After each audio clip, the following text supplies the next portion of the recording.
ज्ञान यज्ञ में पधारे हुए समुपस्थित समस्त ग्रामवासी तथा मंच समुपस्थित समस्त भगवत चरणानुरागी बंधुओं एवं श्रद्धामयी माताएं, श्रीमद् भागवत कथा का यह दिव्य आयोजन आपके इस पावन ग्राम पर अनवरत आज तीसरा दिवस। कल हम सब ने मिलकर के परीक्षित जन्म और भगवान श्री सुखदेव प्रभु का आगमन, उनका पूजन बड़े ही आह्लाद के साथ मनाया। आइए कथा में प्रवेश करें। एक छोटे से भजन के माध्यम से अपने मन और वाणी को पवित्र पावन करें। मेरे साथ मिलजुल करके मस्ती के साथ ताली बजाते हुए भगवान का स्वागत करेंगे और अपने जीवन के जो भी अग हैं, पाप हैं, भगवान नाम संकीर्तन से नष्ट होते हैं। संकीर्तितम अघम पुंसाम, तो कुछ क्षण ही सही, अब घर का गृह कार्य से भूल जाओ, पंडाल पर बैठे हो तो पंडाल की बात याद रखो। बोलो राधे राधे। अरे मीठे रस से भरोणी ये राधा रानी लागे, महारानी लागे, म्यानो कारो कारो जमुना जीरो पानी लागे। मीठे रस से भरोणी राधा रानी लागे, महारानी लागे, मोरो कारो कारो जमुना जीरो पानी लागे। मीठे रस से भरोणी राधा रानी लागे।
वृंदावन बिहारी लाल की जय।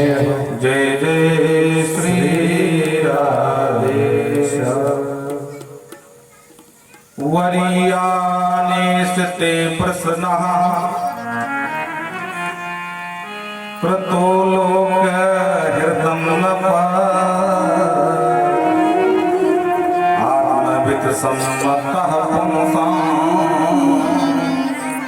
श्रोतव्यातिशय।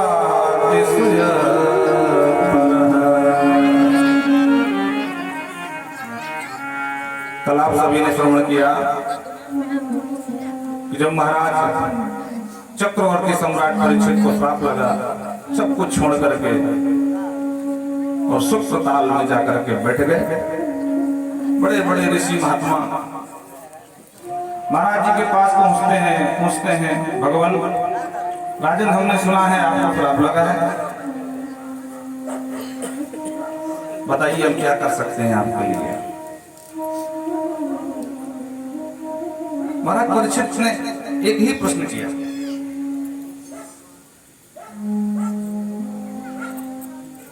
तो प्रभु जो यहां आया है वो एक दिन जाएगा, मृत्यु लोग है, यहां मरना जरूरी है और सभी मर के जाते हैं, तो हम भी मरेंगे ही मरेंगे। लेकिन इस तरह अकाल मृत्यु हो, तक्षक के दसने से हो, थोड़ा से इससे मैं थोड़ा चिंतित हूं और भयाक्रांत भी हूं। अच्छा, कदाचित अगर ऐसी परिस्थिति किसी के सामने खड़ी हो जाती है तो क्या कोई शास्त्र में उपाय है क्या जिससे उसकी मृत्यु मंगलमयी हो सके? कृपा करके मेरा समाधान करें, मुझे मार्गदर्शन करें। अतः प्रक्षामि संसिद्धिं, बड़े ध्यान से सुनना, योगिनां परमं गुरुं पुरस्तेह यत् कार्यं म्रियमाणस्य सर्वथा।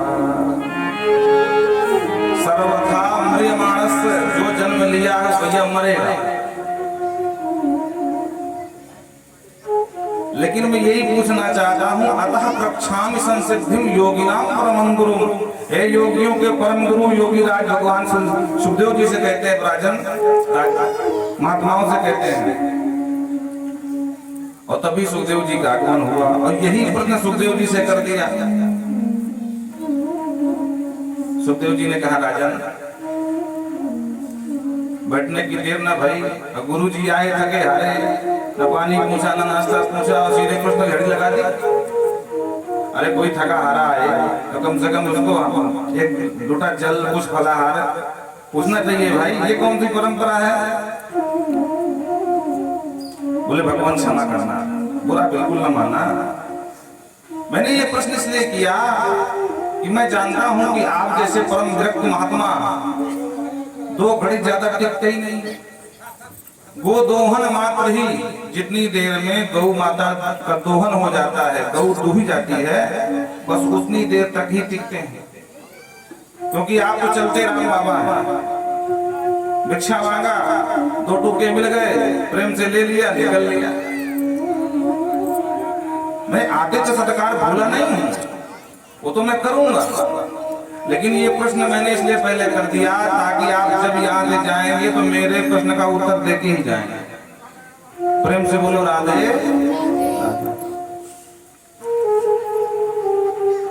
बहुत प्रसन्न हुए।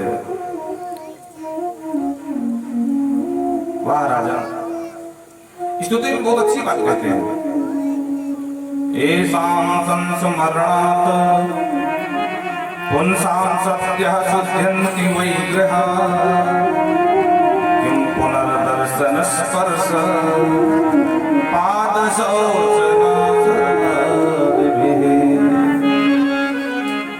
हे भगवान, एसां संस्मरणात्, आप जैसे महापुरुषों का संस्मरण हो जाए, स्मरण हो जाए तो कहते हैं सत्यः शुद्ध्यन्ति वैग्रहा। अरे वो घर शुद्ध हो जाता है भैया। और स्मरण के साथ साथ कहीं किम पुनर्दर्शनम, कहीं आपका दर्शन ही मिल जाए तब तो कहना ही क्या है। और दर्शन के साथ साथ आपके चरणों का चरणों तक मिल जाए तब तो महाराज दोनों हाथ में लड्डू है।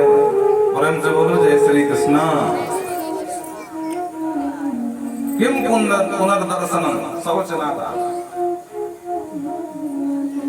कहते हैं आज मेरा घर पवित्र हो गया, आज मेरे पितर तृप्त हो गए, जो आप जैसे परम विरक्त संत का सानिध्य प्राप्त हुआ। कृपया अतिथि रूपेण आप मेरे लिए अतिथि के समान हैं। और साथ कहते हैं अतिथि देवो भव, अतिथि भगवान के स्वरूप के समान होते हैं। और जो सुखदेव बाबा आते हैं तो व्यास जी लिखते हैं तत्रा भवत भगवान व्यास पुत्र। आहा, मानो भगवान ही व्यास पुत्र व्यास नंदन श्री सुखदेव बन करके कृपा करने के लिए आ गए हो। वही बात परीक्षित भी कहते हैं कृपया कृपया अतिथि रूपेण, आप अतिथि रूप में साक्षात प्रभु ही पधारे हैं।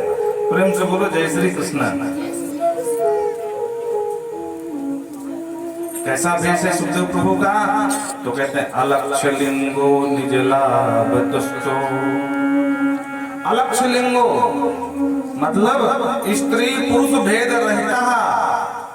हमको आपको तो ये पता है कि स्त्री क्या होती है, पुरुष क्या होता है, पर ऐसे परम विरक्त महात्मा हैं कि जिनको न स्त्री पता है न पुरुष पता है। भाई कुछ तो पता होगा। बोले हाँ एक पता है। तो किस दृष्टि से देखते हैं कि ये कौन है ये कौन है? बोले उनकी एक ही दृष्टि है। वो कौन सी महाराज? बोले सीए राम में सब जग जानी, सीए राम सब जग जानी, सीए सब जग जानी,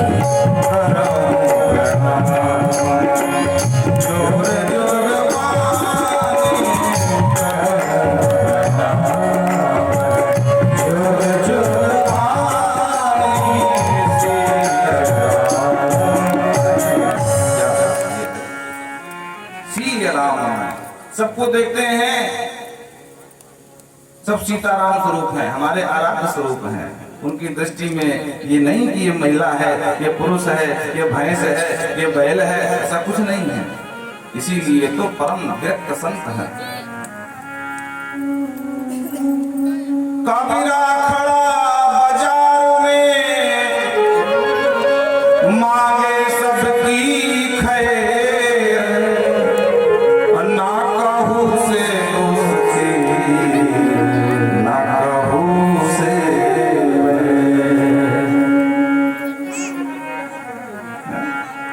अलक्ष्य लिंगो निज लाभ तुष्टा।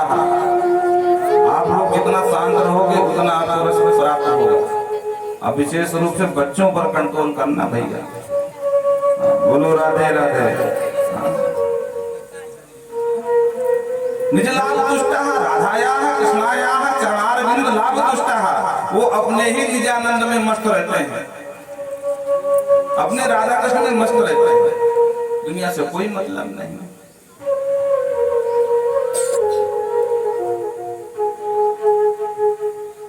भरतस्य बाल है अवधूत भेषा, अवधूत का भेष है। यहाँ तक कि तन में कौपीन भी नहीं है, कौपीन अवधूत भेष है। हम और आप तो वस्त्र पहनते हैं, लेकिन उनके पास वस्त्र की भी जरूरत नहीं है। दिगंबर होकर के घूम रहे हैं। दिगंबरा दिगंबरा, दिशाएं ही जिसका अंबर है। अंबर माने कपड़ा, जिसे बोलते हैं ना पीतांबर, पीत अंबर, पीत कपड़ा, नीला अंबर, बाघ अंबर, बाघ का कपड़ा, बाघ की चमड़ी। तो दिगंबर है, दिशाएं ही जिसका अंबर है, वही तो दिगंबर है। प्रेम से बोलो जय श्री कृष्ण।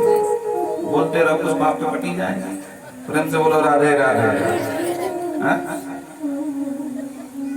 दिगंबरः तम दुष्ट वर्षम, तम द्वैवष्ट वर्षम है, द्वैष्ट वर्षम बोलते हैं। अब 8 दूनी 16 होता है, 16 से बोल देते हैं। पर नहीं बोले, तम तुष्टि वर्षम बोल रहे हैं। बोले गणित लगाओ, 8 दूनी 16 समझ लो। हम तो भाई तुष्टि ही बोलेंगे, षोडश नहीं बोलेंगे। पर ऐसा क्यों? जब 16 वर्ष की आयु है तो 16 बोलना चाहिए। 8 क्यों बोले भाई? 8 दूनी 16 लगाने की क्या जरूरत पड़ी? बोले देखो भाई, आयु भले 16 वर्ष की हो, परंतु हमारे सुखदेव प्रभु पर जो 16 वर्ष में विकार आ जाते हैं ना सामान्य बालकों में, वो विकार रहता तम दृष्टि वर्षा, बिल्कुल निर्विकार, काम क्रोध मद लोभ मत्सर मात्सर्य ईर्षा दंभ पाखंड से बिल्कुल परे है। जैसे 8 वर्ष का बालक होता है वैसे रौद्र भेषः सुकुमार पादा, बड़े सुंदर चरण कमल है। प्रलंब बाहुं सुंदरत्व भासं भक्तम विकीर्ण केशम, घुंघराले अलकावली बाल है। और जब चले आ रहे थे तो गांव के बच्चे पीछे पड़ जाते हैं, नंगा बाबा आया, नंगा बाबा आया, नंगा बाबा आया, पत्थर मारते मारा। लेकिन जैसे ही समाज में आए, सभा में आए, संतों के बीच में 1,000 के आयु वाले संत जब उनको प्रणाम करने लगे, महाराज परीक्षित ने प्रणाम किया तो बच्चे घबरा गए। अरे राम राम, राजा प्रणाम कर रहा, भागो, ये भी सब पिटोगे। तो बच्चे भाग गए महाराज। ऐसा प्रातः मुने यहाँ सदा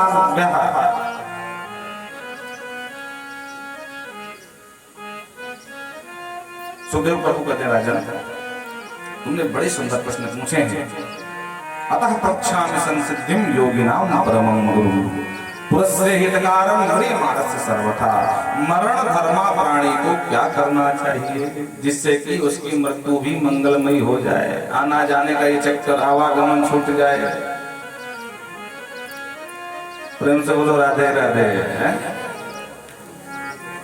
सुखदेव प्रभु की वाणी अब यहां से प्रारंभ होती है, गदगद हृदय है। अच्छा देखो, जो विरक्त संत हैं उनसे अगर निज कल्याण की भावना से कोई प्रश्न करते हो तो प्रसन्न होते हैं, लेकिन अगर लोक मंगल की कामना से प्रश्न करते हो तो बहुत प्रसन्न हो जाते हैं।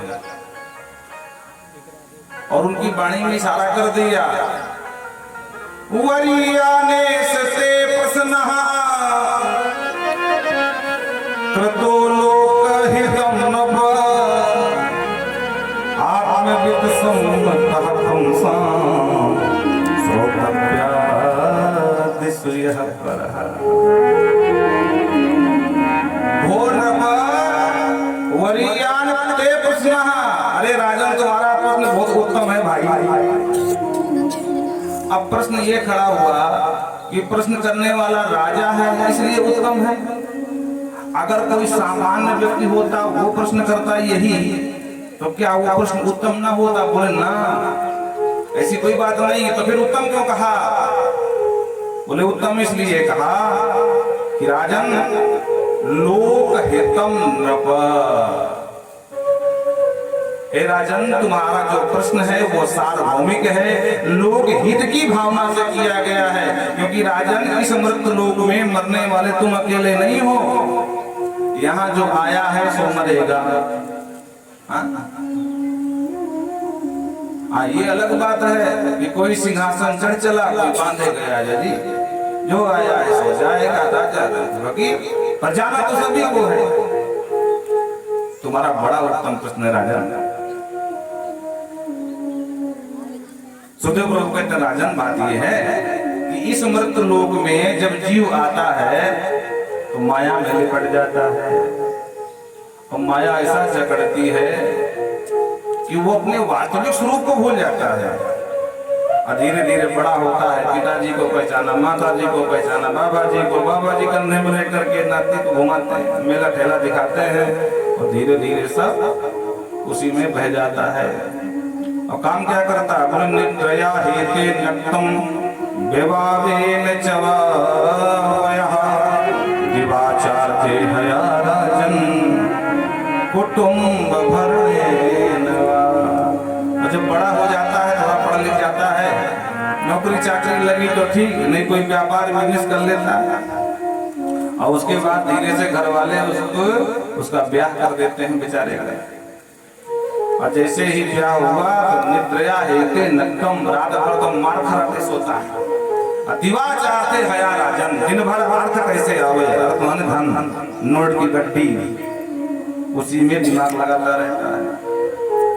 अब पूरा जीवन ये दो कामों में व्यतीत कर देता है। राजन, जो बुद्धिमान होते हैं ना, वो अपना समय काव्य के पाठन में बिताते हैं, नाम के जप में बिताते हैं। लेकिन जो कुबुद्धि होते हैं ना, वो सोते हैं और खाते हैं, लड़ते हैं और कमाते हैं, बस यही काम करते हैं। सोता हुआ भी है जो नाम जप कर रहा है, काव्य का पठन पाठन भी कर रहा है। लेकिन जो मूर्ख होते हैं तो वो क्या करते हैं, बोले काव्य शास्त्र विनोदेन कालो गच्छति धीमताम् अभ्यसनेन तो मूर्खाणां निद्रया कलहेन। वो जो मूर्ख होते हैं ना, या तो व्यसन करेंगे, बोलो राधे राधे, अनेक प्रकार का व्यसन होता है। और देखो, एक सबसे बड़ा व्यसन है एक दूसरे की चुगली करना और एक दूसरे की चुगली सुनना। ये भी बहुत खतरनाक व्यसन है। हाँ, बुरा मत मानना। एक दूसरे की निंदा सुनने से निंदा सुनने वाला भी जिसकी निंदा हो रही उसके पाप का भागीदार बन जाता है। इसलिए किसी की निंदा नहीं सुनना चाहिए। जिसकी निंदा हो रही है उसकी तो बल्ले बल्ले भैया, उसके पाप कट रहे हैं। जो सुन रहा है वो हिस्से कर ले रहा है।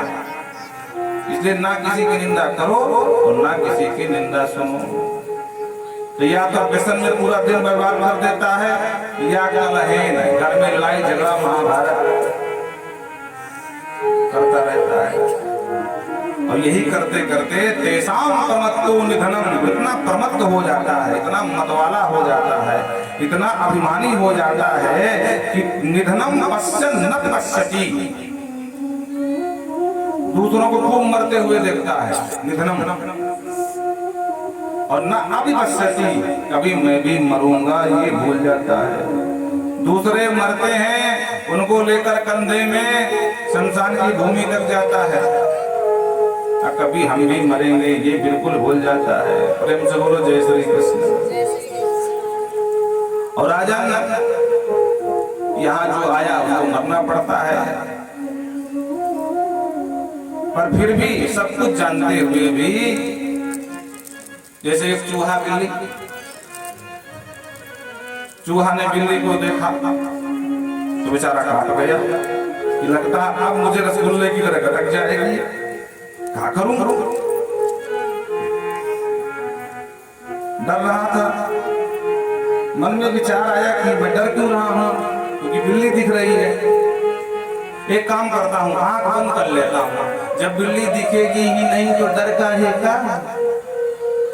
और उसने आंख बंद कर लिया महाराज।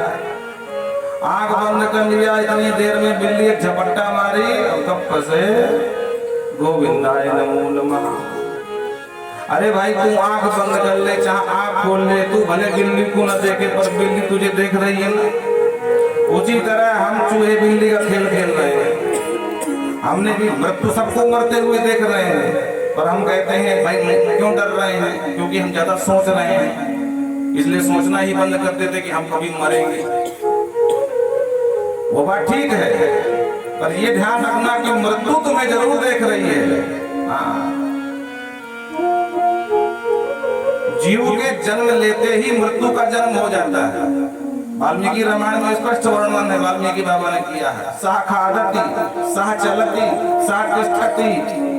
तुम जो कुछ खाते पीते हो मृत्यु भी वही खाती पीती है। तुम जहां जहां जाते हो मृत्यु भी साथ साथ चलती है। जहां बैठते हो वहां मृत्यु भी बैठी होती है। कभी देखा होगा ना, वो टेलीविजन के माध्यम से फिल्मों में दिखाया जाता है कि जब कोई अपराधी को फांसी की सजा होती है ना, तो वो जल्लाद बिल्कुल खड़ा रहता है एकदम तैनात। और जहां अधिकारी ने कहा आप खट से वो तुरंत खटका डालेगा तो सीधा गले का बंदा जुल जाता है। उसी तरह मृत्यु है जल्लाद की तरह, वो साथ में बिल्कुल सावधान रहती है। और जहां ऊपर से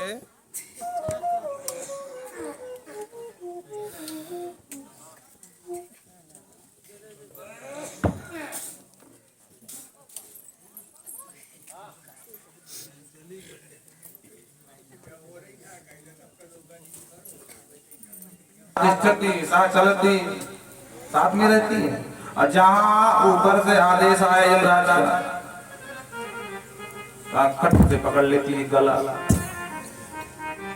बस प्रेम से बोलो राधे राधे। इसलिए आंख बंद करने में भलाई नहीं है। अमृत से वही डरते हैं जिन्होंने मृत्यु को ठीक से समझा नहीं है, जिन्होंने तैयारी नहीं कर रखी है। यहाँ कोई परमानेंट नहीं है, जो आया वो तो जाना ही जाना है। आइए बड़ा प्यारा भजन याद आ गया, सुना देते हैं। हर जगत में कोई न परमानेंट, जगत में कोई न परमानेंट, जगत में कोई न परमानेंट, जगत में कोई न परमानेंट।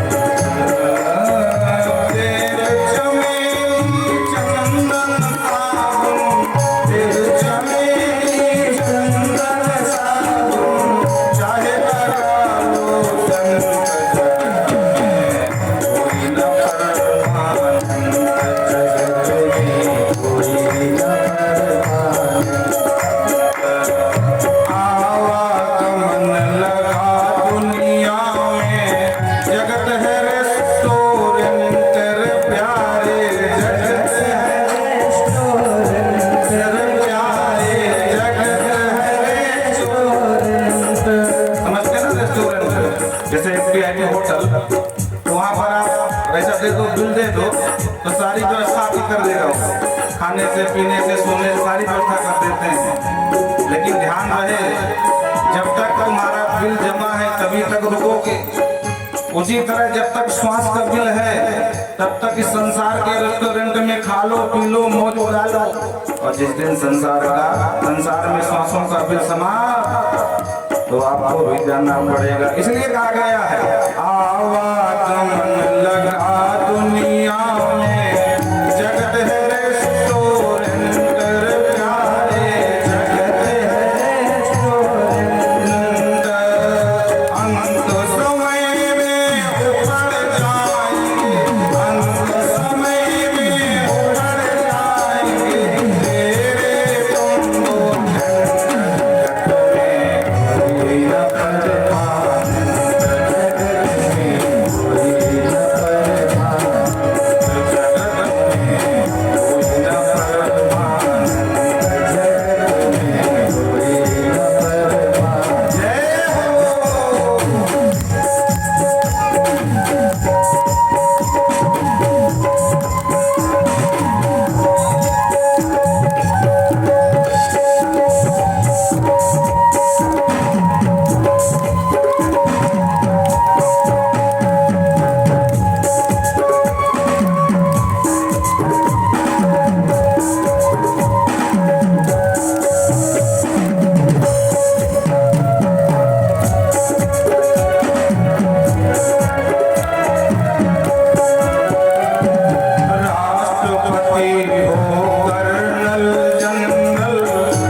क्रैश हो गया था, आग लग गई थी यहाँ कर्नाटक की तरफ, तो उनका निधन हो गया था भारत की JDS।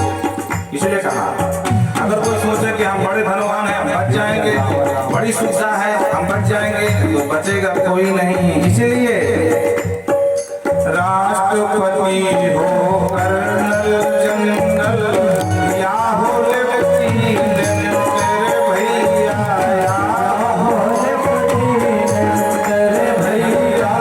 भैया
यही लाभ है।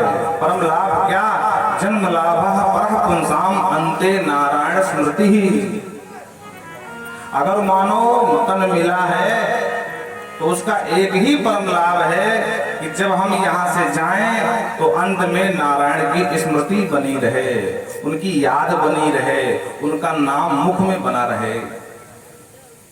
जन्म जन्म मुनि जतन कराही तो अंत राम कही आवत नहीं। अंते नारायण स्मृति। अगर अंत में नारायण की स्मृति नहीं रहती तो तुम में और भैंस में बैल में क्या अंतर है?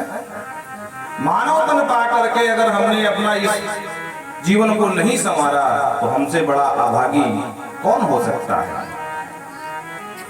बड़े भाग मानुष तन पावा, सुर दुर्लभ सब ग्रंथ ही गावा। क्या इसीलिए गाया है कि जिस प्रकार पशु आचरण करते हैं उसी तरह हम भी करेंगे?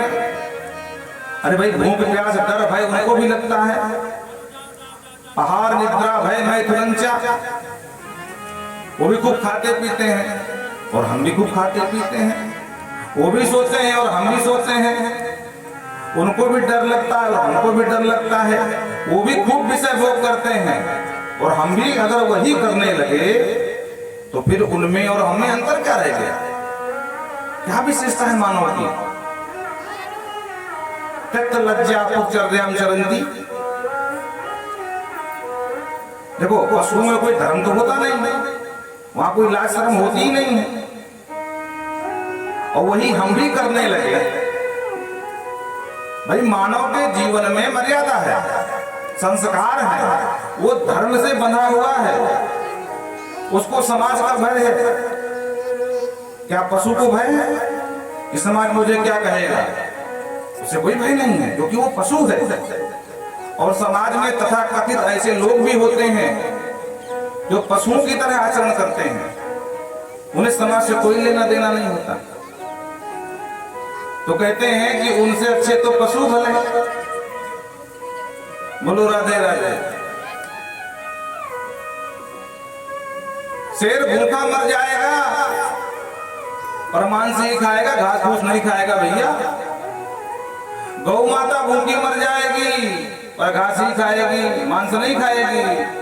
पर ये मानव एक ऐसा है कि घास फूस भी खाता है, मांस भी खाता है, कुछ छोड़ता ही नहीं महाराज। इसकी चले तो अपने मानवों को मार के खा जाए,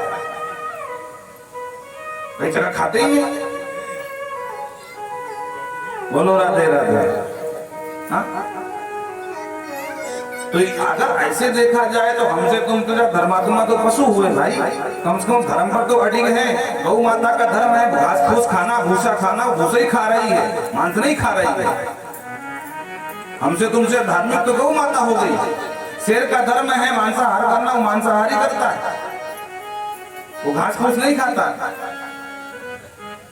लेकिन ये मानव एक अजीब वस्तु बनाया विधाता ने, ये सब कुछ खाता है। शाकाहार भी करे, मांसाहार भी करे, सब आहार करता, हमारा कुछ नहीं छोड़ता। और ऐसे ही मनुष्यों के लिए भगवान ने कहा, सत्य बाबा कहते हैं कि नरकों की व्यवस्था बनाई गई है। प्रेम से बोलो जय श्री कृष्ण।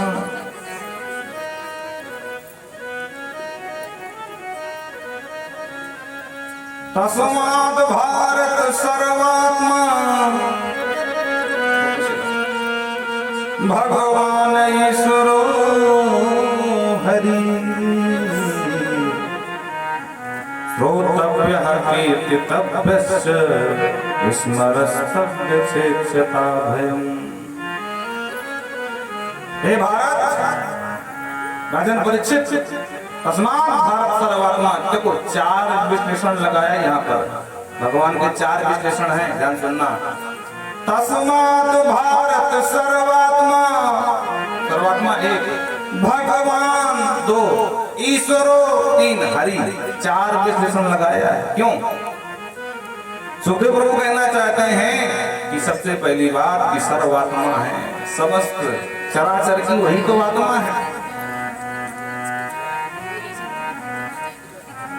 अरे सब मोहि प्रिय सब मम उपजाए, सब मोहि प्रिय सब मम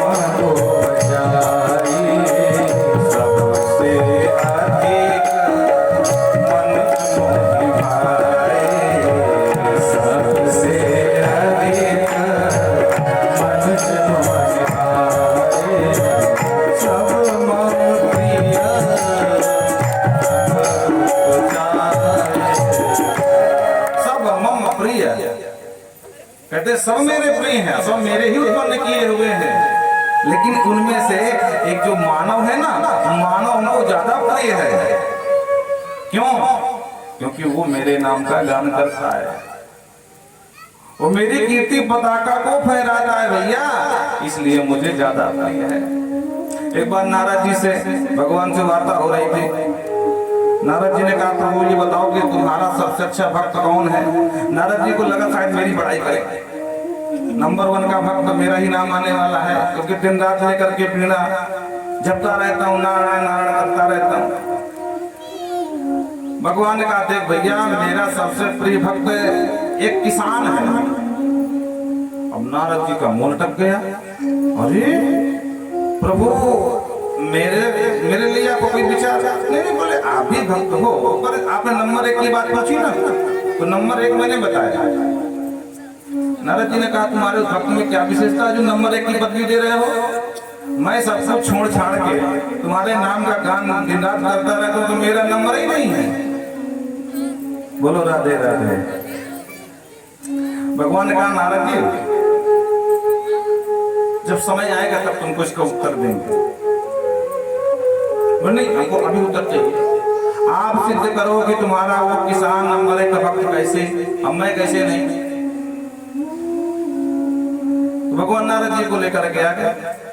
महाराज अक्टूबर का महीना, कुंवार, अब कुंवार का जो धूप होती है कुंवार की, आप समझते हैं कितनी खतरनाक होती है। आजकल तो ट्रैक्टर की व्यवस्था हो गई नहीं, पुराने के बेचारे कृषक बैठे किसान, इनसे पूछो जब हल चलाते थे उस भयंकर तपन में, उमस में क्या हालत होती थी।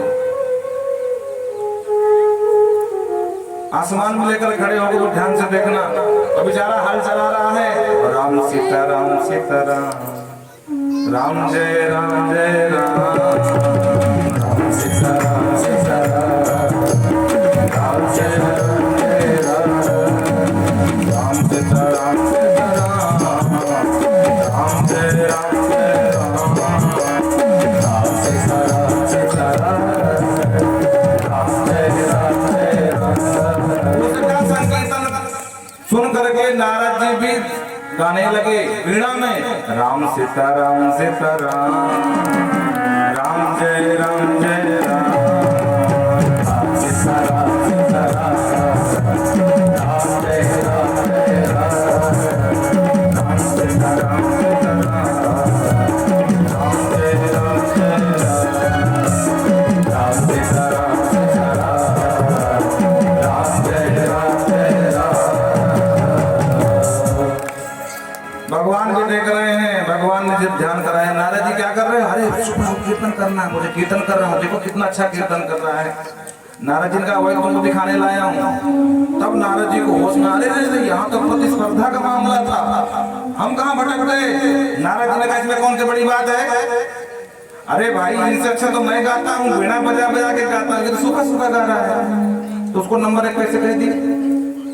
भगवान ने कहा अच्छा ये बात, बोले हाँ हाँ।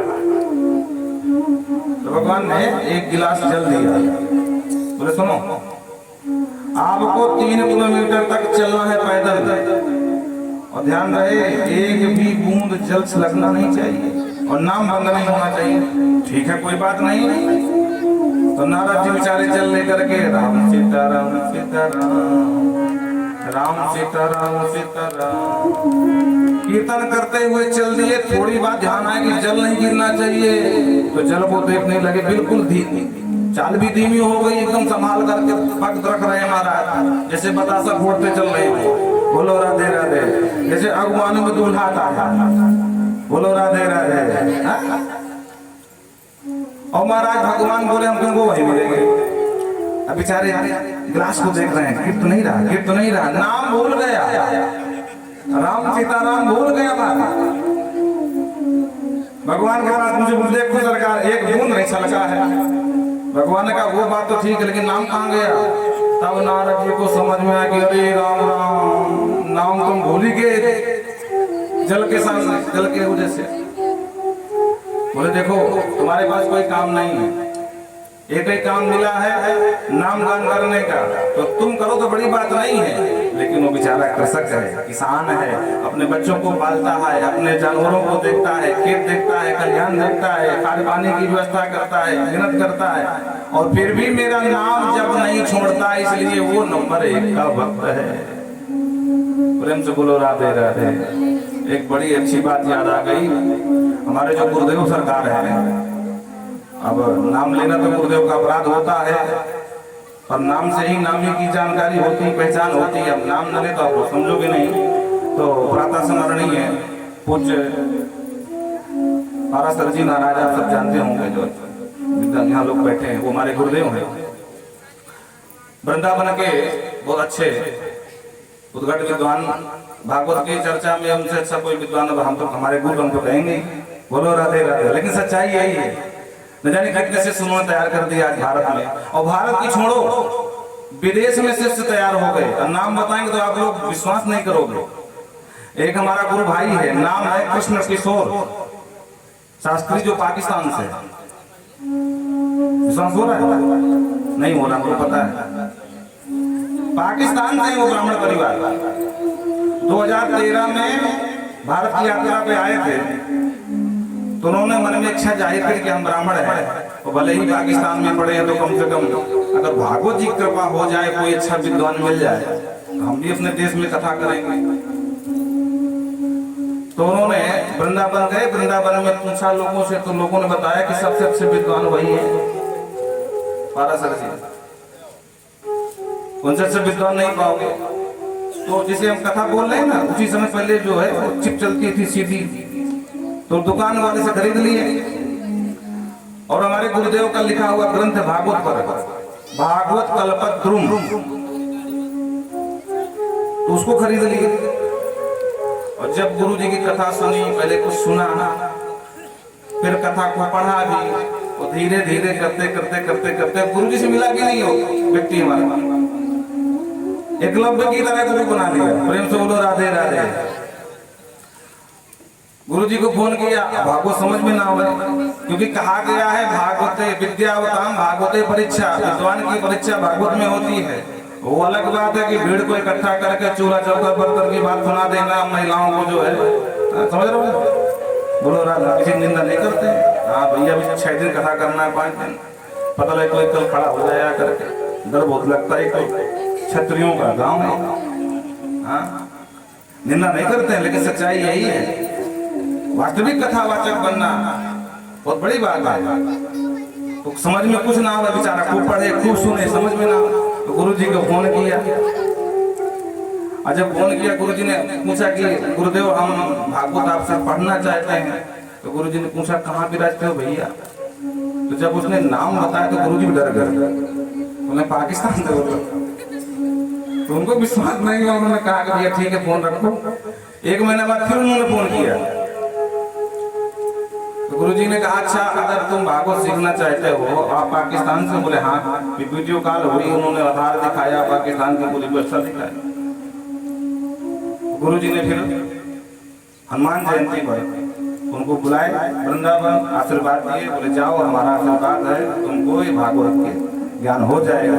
और आज वो पाकिस्तान के अंदर 131 भागवत के पुराण कथा कर चुके हैं, और आज ही उनकी बिटिया भागवत की पोथी को उर्दू में लिख करके, जो गुरुजी ने, जो गुरुजी का ग्रंथ है भागवत कल्पद्रुम, उसको उर्दू में लिख करके उनकी बिटिया उसका प्रकाशन पाकिस्तान में करवाया। और कुंभ में माघ मेला चला, गुरुजी वहीं विराजे हैं ब्रह्मचारी जी के आश्रम में, उनकी भागवत चल रही गुरुदेव की। एक टाइम भागवत करते हैं, एक टाइम राम कथा करते हैं, बोलो राधे राधे।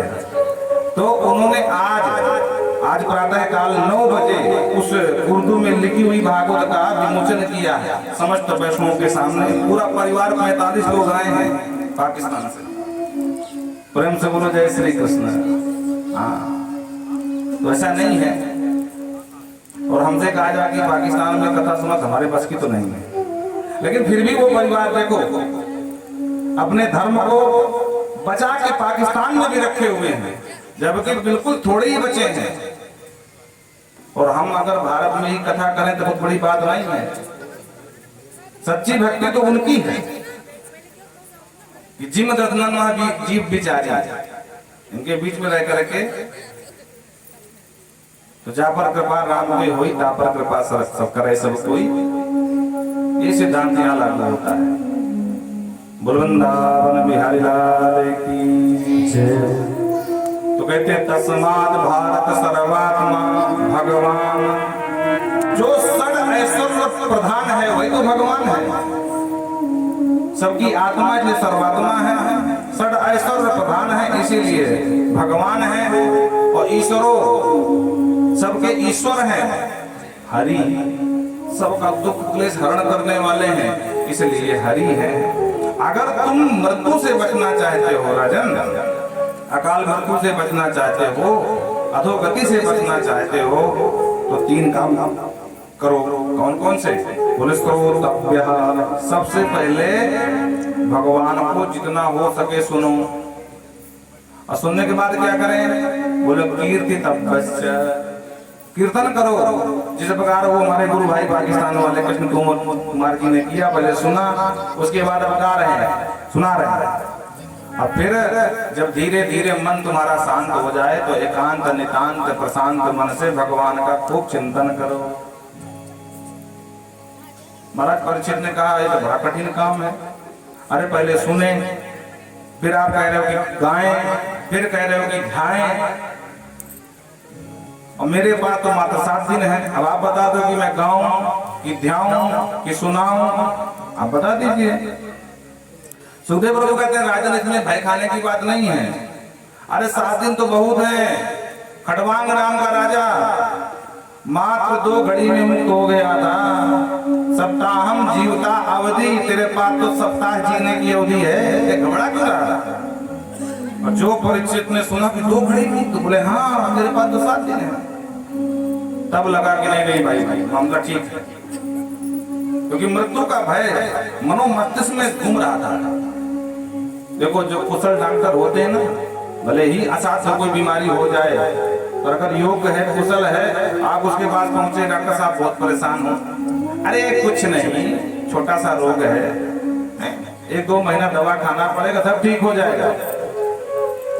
उससे रोगी को बहुत आत्मसम्मान मिल जाता है। भले रोग असाध्य है, पर कुछ डॉक्टर ऐसे होते झोला छाप आता जाता कुछ नहीं। और सामान्य सा रोग है, आप पहुंच गए, बोले अरे राम राम, हमको तो लग रहा है तुम्हारा फोड़ा कैंसर की तरफ बढ़ रहा है। अब है वो सामान्य फोड़ा, पर उसने काम को लग रहा कैंसर की तरफ बढ़ रहा है। अब बोलो कैंसर हुआ नहीं, पर कैंसर का जो भय है वो दिमाग में व्याप्त हो गया।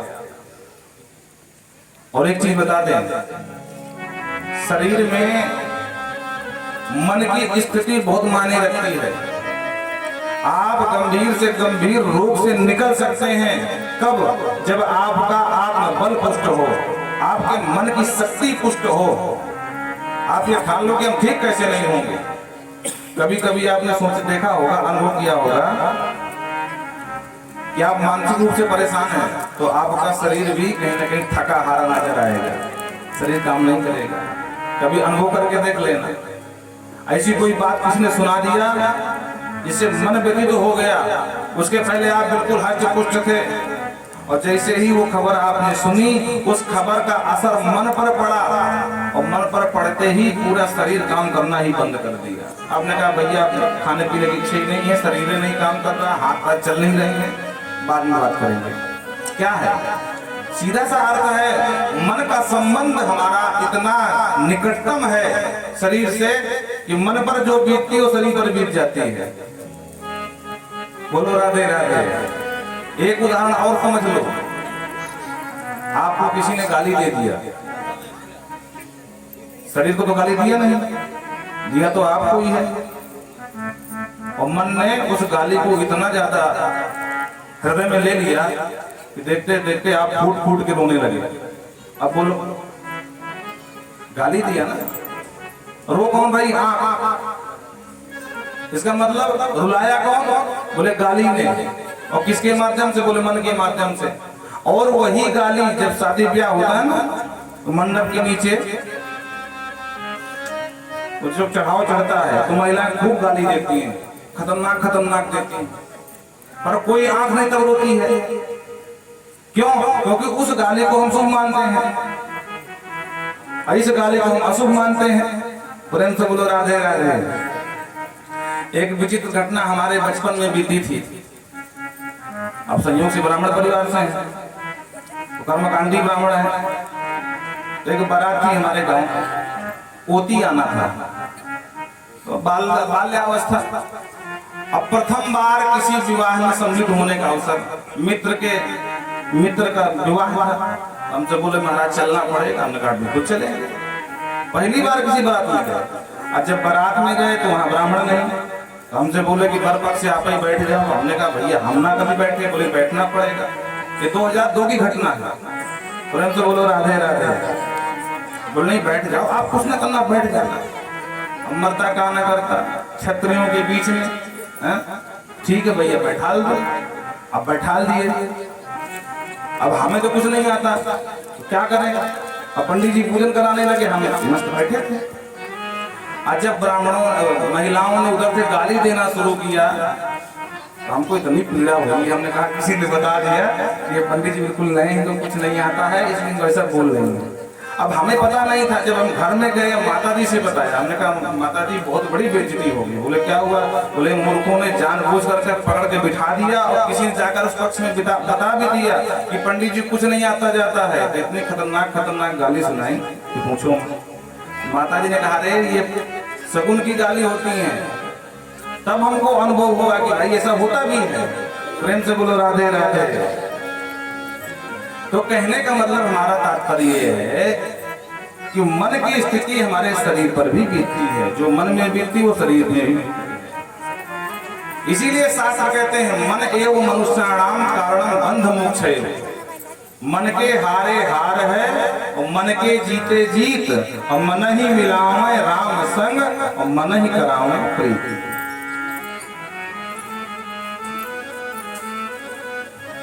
इसलिए मन को जीतने की बात हर जगह कही गई है। यहाँ सुखदेव बाबा भी कहते हैं कि मन को जीतो।